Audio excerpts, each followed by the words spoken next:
तो हाँ जी, देखो जी, आपका नाम अरिंदाम है और आपकी कुंडली बनी है कर्क लगन की। राशि आपकी कुंभ है। कुंडली की मैं बात करूँ, कुंडली में ग्रह अच्छे भी हैं, कुछ ग्रह आपके खराब भी हैं, जो कि मैं पूरा विस्तार से आपको समझाऊंगा। ये सब कुछ बताने से पहले आपको मैं थोड़ी सी बेसिक जानकारी पहले समझा देता हूँ।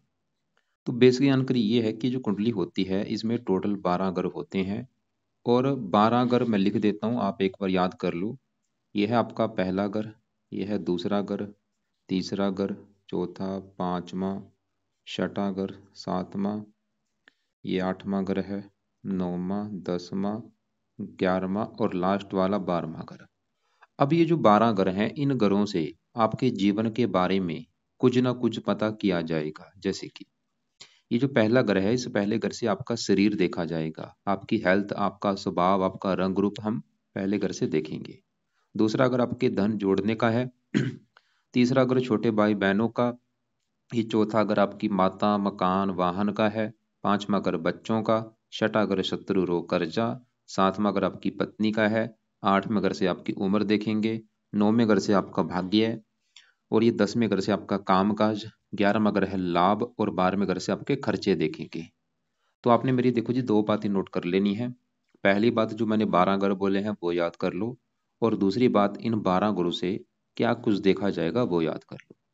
और अब आप ये देखो कि आपने देखना क्या है, आपका सवाल क्या है, सवाल बोलो अपना। जैसे कि मान लो आपका सवाल है आपके छोटे भाई बहनों को लेके। तो कुंडली में छोटे भाई बहनों का ग्रह है तीसरा घर। तो तीसरे घर से देखा जाएगा छोटे भाई बहनों के बारे में। और तीसरे घर में एक नंबर है 6, 6 है कन्या राशि, मालक बना बुध। तो आपके छोटे भाई बहनों के लिए बुध को देखना पड़ेगा। ऐसे ही मान लो आपने और कुछ देखना, अपना भाग्य अपना देखना है कि आपका भाग्य कैसा होगा, नौवें घर को देखना पड़ेगा। तो नौवें घर में 12 लिखा है, 12 है मीन राशि, मालक बना गुरु। तो आपका भाग्य हम गुरु से देखेंगे। ऐसे ही आपने जो कुछ देखना है वो घर देखना है, और घर का एक मालक बना होगा वो मालक देखना है। तो अब देखो जी, मोटा मोटा आपको बेसिक जानकारी समझ आ चुकी है। अब बात करते हैं भविष्यवाणी की। भविष्यवाणी में होता क्या है, ये जो ग्रह होते हैं, 9 ग्रह, इनका असर जो है वो हम हमारे जीवन जीवन के ऊपर वैसे तो रहता है हमेशा, लेकिन इनका असर कई गुना बढ़ जाता है इनकी दशा आने पर। और जो दशा होती है वो दो प्रकार की होती है, एक महादशा, एक अंतर्दशा। महादशा बड़ी होती है जो कि आपके ऊपर चली हुई है शनि ग्रह की, और ये 2007 से चली हुई है, पिछले कई साल हो चुके हैं। और अभी 10वां महीना 26 में खत्म हो जाएगी। तो इसका मतलब ये है कि आपके जीवन के ऊपर सबसे बड़ा असर है शनि ग्रह का, क्योंकि उसकी चल रही है महादशा। कितना असर है उसका, 80%। आपकी 100 में से 80% लाइफ में जो चीजें हो रही हैं शनि की वजह से हो रही हैं। और बाकी बचा 20% असर आपके ऊपर राहु का है, जिसकी चली हुई है अंतर्दशा। ये छठा महीना 21 से चली हुई है, और चौथा महीना 24 में खत्म हो जाएगी, अगले महीने में खत्म हो जाएगी। तो मैंने अभी आपको क्या बोला कि आपके ऊपर सबसे बड़ा असर है इस शनि ग्रह का। दूसरे नंबर पे जो असर है वो राहु का है। तो सबसे पहले इन दोनों ग्रहों को देखा जाएगा कि दोनों ग्रह आपके हैं कैसे। तो पहले मैं अगर शनि की बात करूं तो वो आपका बैठा है कुंडली के यहाँ पे 10वें घर में आके। तो शनि देखो जी, आपका जहाँ 10वें घर में बैठा है, ये जो 10वां घर है, ये घर आपके है काम काज का घर, जो आप नौकरी कारोबार करेंगे 10वें घर से देखा जाएगा। 10वां घर आपके पिता का भी है, पिता कैसा होगा। 10वां घर सरकार का भी है, और मान प्रतिष्ठा का। ये जो चार चीजें हैं 10वें घर से देखेंगे। और आपको मैंने एक फार्मूला भी समझाया था, घर का मालक देखना है। तो 10वें घर का जो मालक है, 10वें घर में क्या लिखा है, एक। एक है मेष राशि, मालक बना ये मंगल। तो हमें 10वें घर के मालक मंगल को देखना पड़ेगा इन चीजों के बारे में। और मंगल के अलावा 10वें घर में शनि बैठा है, शनि को भी देखा जाएगा। और 10वें घर के ऊपर दृष्टि है सूर्य, शुक्र की, इनको भी देखा जाएगा। तो चार ग्रह देखने पड़ेंगे आपके 10वें घर की जो चीजें हैं। तो सबसे पहले अभी हम क्योंकि शनि की बात करेंगे, तो शनि देखो जो 10वें घर में जहां बैठा है, ये जो एक लिखा है, ये है मेष राशि, जो कि शनि की है नीच राशि। मतलब आपका सवाल है कि शनि अच्छा है जब बोल रहा है, तो शनि आपका भाई नीच का होने की वजह से, क्योंकि ये जो ग्रह होते हैं इनके देखो जी, अगर इनका अगर ये अपने घर में बैठे हैं, जैसे आपका शुक्र अपने घर में बैठा है, फिर तो होते हैं बहुत अच्छे। अगर अपने दोस्त के घर में बैठे हैं फिर भी अच्छे हैं। लेकिन अगर ये दुश्मन के घर में बैठे हैं फिर अच्छे फल नहीं देते। या नीच के बैठे हैं फिर तो है बहुत ही बड़े लेवल पे खराब। तो शनि नीच का होने की वजह से आपका खराब फल आपको देगा। आप समझ लो शनि आपको जो है 100 में से 70-80% आपको खराब फल देगा, क्योंकि नीच का बैठ चुका है। अब खराब फल क्या देगा, एक तो ये जहां बैठा उस घर की बुरी तरह से हानि कर देगा। जैसे कि देखो, जो आपको मैं एग्जांपल समझाता हूँ। मान लो आपका घर है, आपके घर में कोई दुश्मन आपका आ जाए, तो वो जो दुश्मन आपके घर में आया होगा आपके घर का नुकसान कर देगा, घर में सामान तोड़ देगा। वो यहाँ पे शनि इस घर में बैठ के करेगा, मतलब इस घर में घुस चुका है, इस घर की हानि कर देगा। अब 10वां घर किसका है, काम काज का। तो शनि आपके काम काज में बड़े लेवल पे दिक्कतें पैदा करेगा। जो भी आप नौकरी कारोबार करेंगे उसमें दिक्कतें लगी रहेंगी, कोई ना कोई दिक्कत का मतलब है ये है कि जहाँ तो आपका नौकरी है, नौकरी छूटती रहेगी, या नौकरी में तरक्की नहीं होगी, प्रमोशन नहीं होगा, या कोई बिजनेस करते हैं उसमें भी दिक्कतें आएंगी। अब 10वां घर सरकार का आपकी सरकारी कामों में दिक्कतें पैदा कर देगा। 10वां घर पिता का पिता संबंधी दिक्कतें पैदा कर देगा। 10वां घर मान प्रतिष्ठा का मान प्रतिष्ठा में कमी कर देगा। इसके अलावा शनि के इस कुंडली में दो घर हैं अपने। कौन से घर हैं, एक तो शनि बैठा इस घर में आके है, लेकिन इसका अपना जो घर है वो है ये, एक तो ये 7वां घर और ये 8वां घर। 7वां घर भाई आपकी है पत्नी का घर। अगर आपकी पत्नी का सुख देखना है, 7वां घर, और 7वें घर में 10 लिखा है, 10 है मकर राशि, मालक है शनि। तो पत्नी के लिए देखना पड़ेगा शनि को, जो कि नीच का बैठा है, क्या होगा। शनि आपको पत्नी संबंधी दिक्कतें पैदा करेगा। क्या दिक्कतें करेगा, जहाँ तो आपका विवाह में देरी कर देगा, या अगर विवाह हो भी गया तो आपकी पत्नी से बनेगी नहीं, या पत्नी से लड़ाई झगड़े होते रहेंगे, या पत्नी बीमार होगी, या पत्नी से प्रेम नहीं मिलेगा, मतलब पत्नी संबंधी दिक्कतें पैदा करेगा। साथ में अगर डेली की इनकम का है, डेली की इनकम को लेकर दिक्कतें। साथ में अगर साझेदारी के कामों का आपको पार्टनरशिप में दिक्कतें पैदा कर देगा। और ये 8वें घर का भी मालक है, हेल्थ भी खराब करता है। तो हमने क्या देखा, शनि आपका खराब है। क्यों खराब है, क्योंकि वो नीच का बैठ है, और वैसे भी इस कुंडली में ये मार्केश भी है, लग्नेश चंद्रमा का शत्रु भी है, और मार्केश ऊपर से नीच का बैठ है, इसकी वजह से है खराब। लेकिन देखो जी, अब सवाल है कि इसके भाई बुरे फलों से बचा कैसे जाए। लेकिन बुरे फलों से बचने के जो उपाय बताने से पहले मैं आपको बता दूं कि शनि का जो अभी मैंने आपको क्या समझाया कि आपका वो खराब क्यों है, क्योंकि वो नीच का बैठ है। लेकिन देखो जी, आपके लिए अच्छी बात यहाँ पे ये है कि शनि के ऊपर पड़ रही है सूर्य की दृष्टि। ये जो एक लिखा है, ये मेष राशि, शनि की तो नीच राशि है मेष राशि, लेकिन ये सूर्य की है उच्च राशि। तो इसकी वजह से एक योग बना है नीच भंग राजयोग। मतलब शनि का जो नीच था वो भंग हो चुका है, और उल्टा राजयोग बन चुका है। तो मैंने क्या बोला, मतलब शनि के बुरे फल आपको जहाँ तो मिलेंगे नहीं, या मान लो मिल भी जाते हैं, मिलेंगे थोड़े से कम मात्रा में। कई बार क्या होता है, नीच भंग राजयोग पूरी तरह से लागू नहीं होता, थोड़ा बहुत बुरा फल मिल ही जाता है। चलो मान लो मिल भी गया, थोड़ा बहुत तो मिलेगा कम मात्रा में। वैसे भी आप नोट करो, आपने मतलब एक्सपीरियंस भी करना है। एक्सपीरियंस ये करो कि जैसे शनि मैंने बोला 10वें घर में बैठा है, काम काज घर में। अगर तो आपको लग रहा है कि आपके काम काज में दिक्कतें आती रहती हैं, इसका मतलब शनि बुरे फल दे रहा है। लेकिन अगर आपको लग रहा है कि नहीं भाई मेरा कारोबार तो बहुत बड़े लेवल पे अच्छा है, मैं तो भाई अच्छा बिजनेसमैन हूँ, फिर इसका मतलब शनि अच्छे फल दे रहा है, ये नोट कर लेना। तो फिर भी इसके उपाय करो। क्यों करने हैं, ताकि बिल्कुल ये अच्छा हो जाए, बुरे फल मिले ही ना। तो क्या उपाय है, पहला उपाय, आप इसके मंत्र एक बार पूरे कर लो, जो कि है 23 यार। शनिवार से संकल्प लेके, संकल्प कैसे लेना है आपको मैं वीडियो अलग से भेज दूंगा, फिर भी मैं थोड़ा सा बता देता हूँ। तो अभी जो शनिवार आएगा, शनिवार को रात के समय संकल्प लेना कि हे शनि देवता जी, मेरा नाम ये है, मेरी जात ये है, गोत्र ये है, आपकी मेरे पर चल रही है बड़ी महादशा, और आप मेरी कुंडली में नीच के बैठे हैं 10वें घर पे, जो कि है काम काज का घर। और मैं चाहता हूँ मेरे काम काज में कोई दिक्कतें ना आए। इसके अलावा आप मेरे साथ में घर के मालक है, जो कि पत्नी का घर है, मुझे पत्नी का सुख अच्छा मिले। इसलिए हे शनि देवता जी, आपके और भी जो बुरे फल है वो प्लीज मुझे ना मिले, बल्कि आप मुझे अच्छे फल दो। इसलिए आपके मैं मंत्रों की जो संख्या है वो पूरी करने जा रहा हूँ। तो इस प्रकार आप संकल्प लेके ये मंत्र एक बार पूरे कर लो। मंत्र पूरे करने में देखो जी, आपका चाहे महीना लग जाए, चाहे 2 लग जाए, चाहे 3 महीने लग जाए, आप मंत्र पूरे कर लेना। मंत्र है ओम शम शनिश्चराय नमः। मंत्र पूरे करने के बाद फिर आप चाहे छोड़ देना, लेकिन आपने दूसरा जो उपाय है वो आपने करते रहना है लाइफ टाइम। और ये है शनि चालीसा का पाठ। इसको मत छोड़ना, लाइफ टाइम पढ़ना है आपने, चाहे इसको पढ़ लिया करो, चाहे इसकी ऑडियो लगा के सुन लिया करो। तीसरा उपाय, आप हर शनिवार को शनि मंदिर जाने की आदत बनाओ, और वहां पे प्रार्थना जाके करनी है कि शनि देवता जी, आपके मैं मंदिर इसलिए आया हूँ क्योंकि आपकी जो दशा चली है वो मेरी अच्छी जाए, और आपका बुरा फल मुझे ना मिले। तो शनि मंदिर जाना है आपने हर शनिवार को। चौथा उपाय अगर आप कर सकते हैं, जो कि बहुत जरूरी भी है, वो है आप शनिवार का व्रत रखा करो। व्रत रखो शनि का। व्रत में क्या करना होता है, दिन में खाली फल फ्रूट खाना, रात को एक टाइम भोजन करना है, और रात को जो भोजन करेंगे उसमें नमक नमक का सेवन नहीं होना चाहिए। और शनि की कथा करो, आरती करो, तो ये चीजें फॉलो करो। क्योंकि आपके ऊपर देखो जी, शनि की साढ़े सती भी चली हुई है। एक तो आपके ऊपर दशा चल रही है, एक साढ़े सती। क्योंकि शनि आपका जो चंद्रमा है देखो कुंभ राशि में है, शनि अभी जो गोचर में किसके ऊपर है, कुंभ राशि के ऊपर गोचर कर रहा है। तो आपके ऊपर चली हुई साढ़े सती पिछले 3.5 साल हो चुके हैं, अभी भी 4 साल की पड़ी है। अभी जो साढ़े सती होती है, देखो जी साढ़े सती डिपेंड करती है कि कुंडली में शनि कैसा है आपका, क्योंकि शनि नीच का है तो साढ़े सती हो सकता आपको आपकी बहुत ज्यादा आपको खराब फल दे। वैसे भी नोट करो, क्योंकि साढ़े सती 3.5 साल हो चुके हैं, अगर आपको लग रहा है कि पिछले 3.5 साल से लाइफ में ज्यादा दिक्कतें आ रही हैं, ज्यादा परेशानियां आ रही हैं, तो वो कारण एक आपकी साढ़े सती है।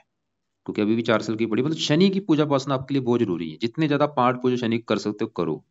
तो क्या मैंने बोला, एक तो शनि के मंत्र सिद्ध कर लो, फिर छोड़ देना, उसके बाद शनि चालसा नहीं छोड़ना, रात के समय पढ़ना ही पढ़ना है, और शनि मंदिर में भी जाना है। अगर घर के आसपास शनि मंदिर है फिर तो रोजाना जाया करो, घर से दूर है शनिवार को जरूर जाओ। इसके अलावा व्रत भी रखो, अभी रख लो व्रत, मैं तो बोलूंगा रख ही लो। और इसके अलावा और भी वैसे इसके उपाय हैं, शनि मंदिर में थोड़ा बहुत तेल का दान कर दिया करो, ये चीजें भी फॉलो करो, कौवों को रोटी डालो, कुत्तों को रोटी डालो।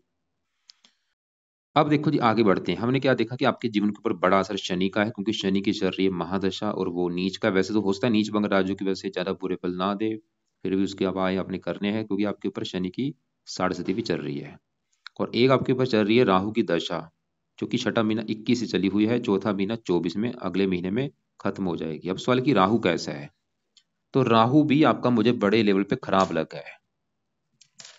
आपका जो राहु है भाई, ये भी आप चाहे नोट कर लेना कि जब से ये दहा चली होगी, आप चाहे नोट कर भी लो कि छठा महीना 21 से जब से राहु की दहा चली आपकी लाइफ में दिक्कतें आ रही होंगी, दिक्कतें परेशानियां रुकावटें।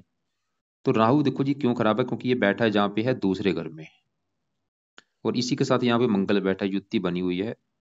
ये जो दूसरा घर है जहाँ ये राहु और मंगल बैठे, ये दूसरा घर आपके है धन जोड़ने का घर, कि आप अपनी लाइफ में धन जोड़ेंगे कितना, कितना बैंक बैलेंस होगा, दूसरा घर देखना पड़ेगा। और दूसरे घर क्योंकि फार्मूला क्या है, घर का मालक देखना है। तो दूसरे घर में क्या लिखा है, 5, 5 है सिंह राशि, मालक है सूर्य है। तो हमें आपके धन जोड़ने के लिए सूर्य ग्रह को देखना पड़ेगा। और सूर्य के अलावा दूसरे घर में राहु और मंगल बैठे हैं, इनको भी देखना पड़ेगा। 3 ग्रह देख के डिसाइड होगा आपके धन जोड़ने के बारे में। तो सबसे पहले मैं दूसरे घर में बैठे राहु की अगर बात करूं, तो राहु दूसरे घर में जहाँ बैठा है, ये किसका घर है, सूर्य का घर है, और ये सूर्य को अपना दुश्मन मानता है। जैसे कि देखो वही फार्मूला फिर आ चुका है कि घर में दुश्मन बैठा है आके घर का नुकसान कर देगा, वो कभी टीवी तोड़ रहा है, कभी फ्रिज तोड़ रहा है, वो काम यहाँ पे राहु करेगा। ये दूसरे घर में अपने सूर्य के घर में शत्रु घर में बैठा है, तो इस घर का कर देगा नुकसान। क्या नुकसान करेगा, दूसरा घर धन जोड़ने का है, आपके धन जोड़ने में दिक्कतें आएंगी। आप मतलब आपको धन संबंधी दिक्कतें पैदा करेगा अभी राहु की दशा में। जहाँ तो आपकी धन की हानि होगी, जहाँ धन आपकी पूरी तरह से लाइफ में आएगा नहीं, या धन आपका खर्च होता रहेगा।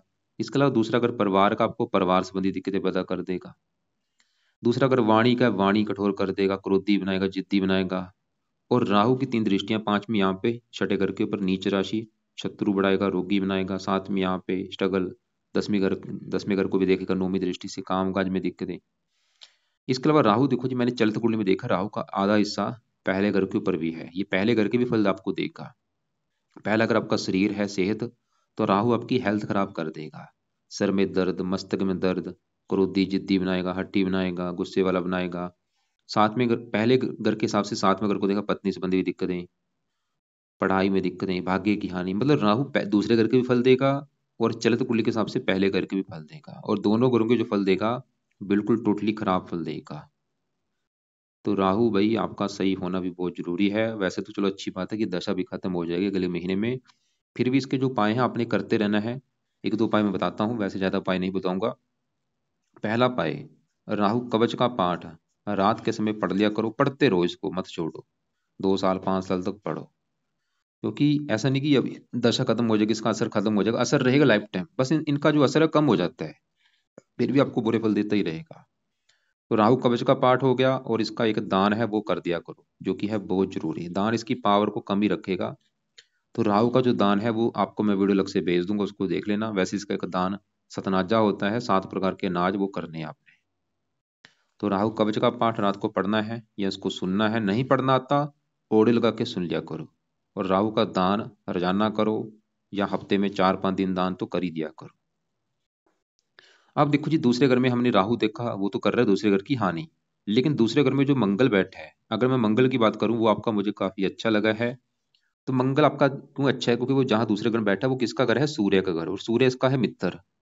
जैसे कि देखो जी, मेरे घर में मेरा दोस्त आया हो, तो मेरा दोस्त मेरे घर में मेहमान बन के आया है, घर का अच्छा करेगा, मेरा फ्रेंड है। ऐसे ही मंगल अपने दोस्त के घर में बैठे है, और मंगल इस कुंडली का वैसे भी योग कार्य करे है। मंगल इस कुंडली इसमें मंगल के जो अपने घर हैं, एक तो मंगल इस घर का मालक है 10वें घर का, जहाँ पे एक लिखा है मेष राशि, मालक है मंगल।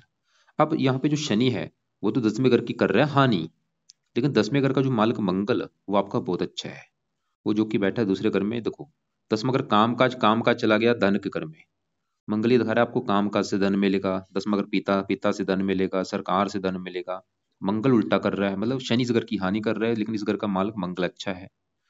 और मंगल इस घर का भी मालक है 5वें घर का, क्योंकि 5वें घर में 8 लिखा, 8 है वृश्चिक राशि, मालक है मंगल।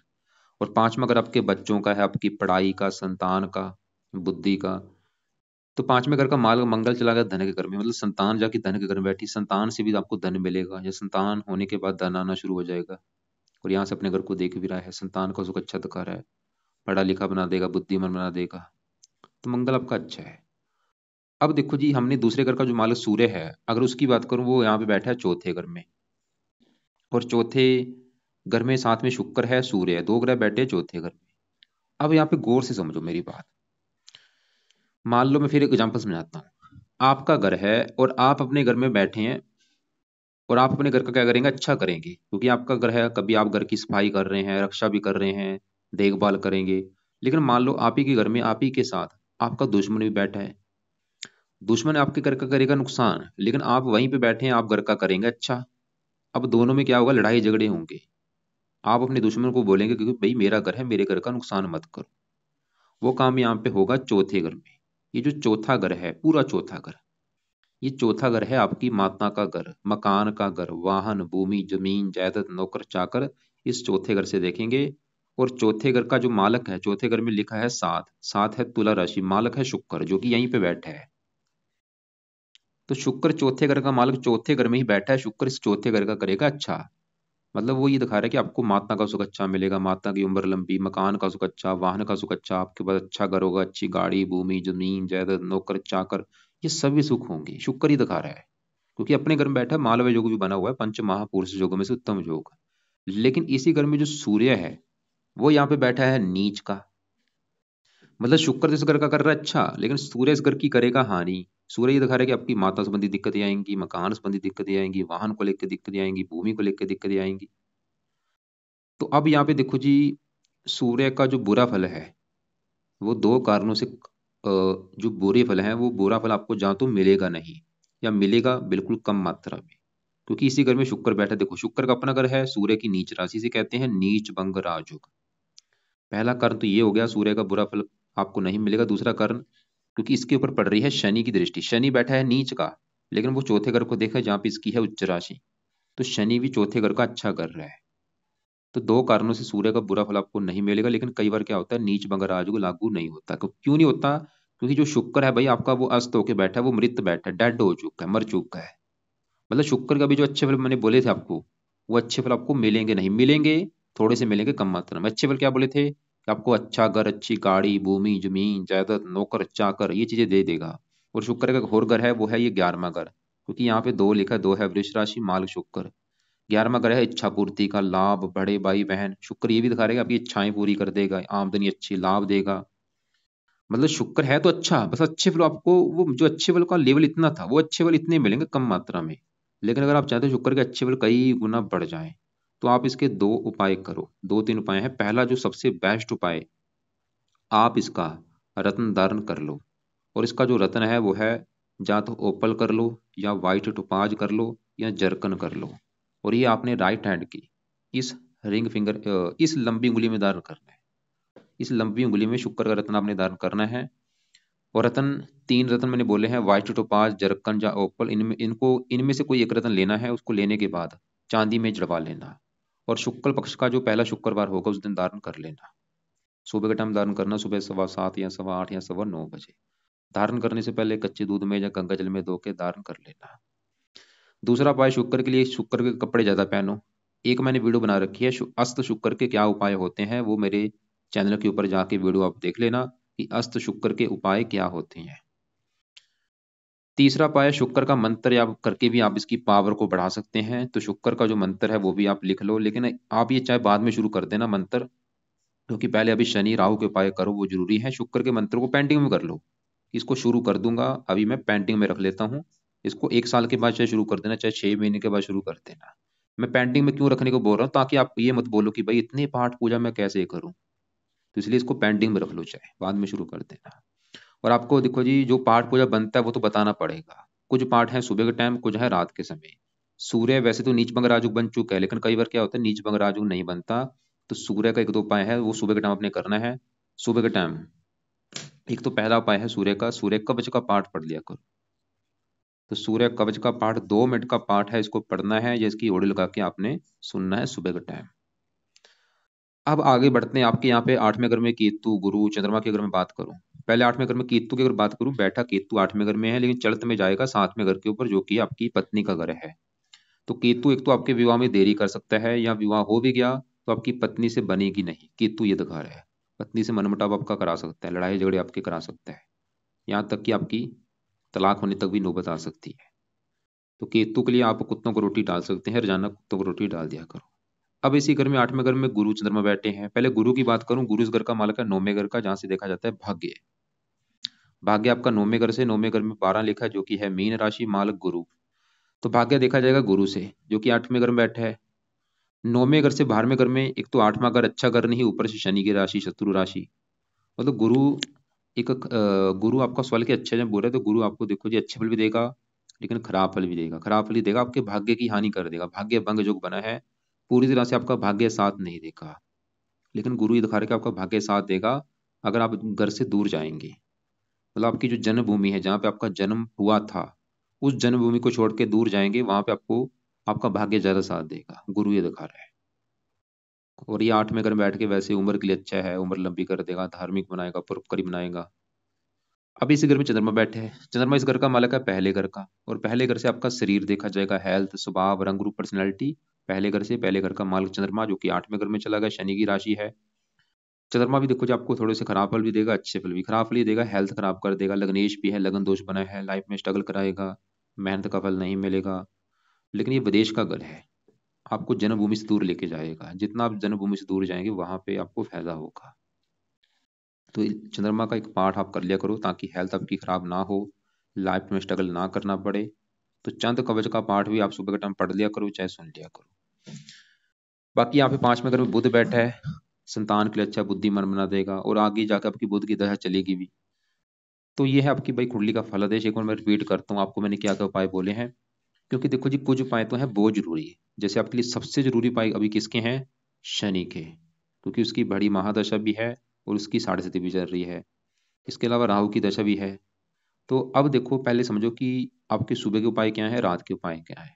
तो सुबह के उपाय आपने जो करने हैं, सूर्य कवच का पाठ और चंद्र कवच का पाठ, दोनों पाठ सुबह के टाइम पढ़ लिया करो, यानी कि ओड लगा के सुन लिया करो, और पढ़ते रहो ये लंबे समय के लिए। सूर्य का पाठ करने से, क्योंकि सूर्य धन का मालक है, धन संबंधी दिक्कतें दूर होंगी, धन खर्च नहीं होगा, धन की हानि नहीं होगी। सूर्य के चंद्रमा का पाठ करने से हेल्थ अच्छी रहेगी, लाइफ में स्ट्रगल नहीं करना पड़ेगा, कई फायदे होंगे। बाकी जो रात के उपाय हैं, सबसे पहले तो शनि के मंत्र शुरू करो, शनिवार से वो पूरे कर लो। उसके बाद शनि चालीसा रात के समय पढ़ना है, लंबे समय के लिए। कम से कम अभी 4 साल तक ये पाठ पढ़ो, क्योंकि 7.5 अभी आपकी 4 साल की पढ़ी है। शनि मंदिर जाते रहो। बाकी आपकी मर्जी है, व्रत रख लो कि बहुत अच्छी बात है। और रात के समय राहु कवच का पाठ आपने पढ़ना है लंबे समय के लिए अभी, और राहु का दान किया करो। और शुक्र का मंत्र भी आपको मैंने बोला है, वो भी आप बाद में चाहे शुरू कर देना। खाली एक ही रत्न आपको धारण करने के लिए बोला है, वो है शुक्र का रत्न, इसके साथ और रत्न आप धारण मत करना। और बाकी देखो जी, मंगल आपका अच्छा है, शुक्र अच्छा लेकिन वो अस्त बैठा है, बुध ठीक है, गुरु चंद्रमा अच्छे भी हैं खराब भी हैं। घर से आपको दूर लेके जाएंगे, वहां पे आपको फायदा दे देंगे। और बाकी आपने एक लड़की कुंडली भेजी थी कि मिलान करने के लिए बोला था, उसकी कुंडली मैंने मिलान की है, गुण आपके सिर्फ 14 आ रहे हैं। 36 में से 14 गुण आ रहे हैं, बहुत कम गुण है। ऐसी कंडीशन में विवाह नहीं करना चाहिए, विवाह में दिक्कतें आती हैं। और वैसे भी आपका शनि जो 7वें घर का मालक है, ये पत्नी घर का मालक नीच का बैठा, आपको पत्नी संबंधी दिक्कतें पैदा करेगा। और 7वें घर के ऊपर केतु आ रहा है चलत में, वो भी पत्नी संबंधी दिक्कतें करेगा। और राहु लगन से 7वें घर को देखेगा, तो आपकी कुंडली के हिसाब से आपको पत्नी संबंधी दिक्कतें जरूर आएंगी। उसके 2-3 कारण हैं, शनि, राहु और केतु। तो बाकी अगर आप उपाय करेंगे फिर दिक्कतें नहीं आएंगी। और लेकिन ये जो लड़की से विवाह होगा इससे हो सकता है दिक्कतें आपकी ज़्यादा आएँ, क्योंकि इसके गुण आपके बिल्कुल कम आ रहे हैं, 14 गुण मिल रहे हैं, कम से कम 36 में से 18 गुण होने चाहिए। बाकी आप ऐसा करना, फिर भी आपके जो सवाल हुए लिख लेना, अपने पास लिख के रख लेना, और दोपहर मुझे 1-2 के बीच में या शाम 6-7 के बीच में कॉल कर लेना। और इस वीडियो के अलावा आपको मैं अलग से कुछ वीडियो भेज दूंगा, उनको भी आप एक बार देख लेना।